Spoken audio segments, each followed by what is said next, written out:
अब इसके साथ ही नाज़रीन बात कर लेते हैं मौसम के सूरत हाल के हवाले से। तो अब आपको लिए चलते हैं मरी मलका कौसार में, जहां पर मानसून की शदीद बारिशों का सिलसिला अभी भी जारी है और बादलों ने मरी को अपने घेरे में ले रखा है और बारिश के बाद सब कुछ खूबसूरत और इंतहाई दिलकश दिखाई दे रहा है। इसी हवाले से मज़ीद बता रहे हैं हमारे नुमाइंदे सैयद अहमद, जो इस वक्त बोरबन के मुकाम पर मौजूद है। जी अहमद, बताइएगा।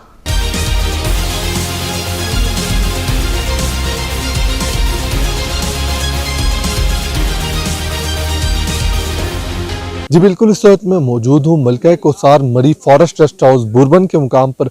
और इस वक्त अगर मौसम के हवाले से बात करें तो इंतहाई दीदा ज़ेब मौसम है।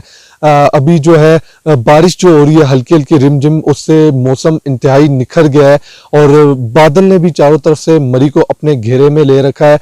और फूलों को जहाँ पर मैं अभी मौजूद हूँ, अगर मेरे कैमरा मैन आपको दिखा सके तो इंतहाई खूबसूरत जो है ये जंगल टाइप बना हुआ है मुकाम।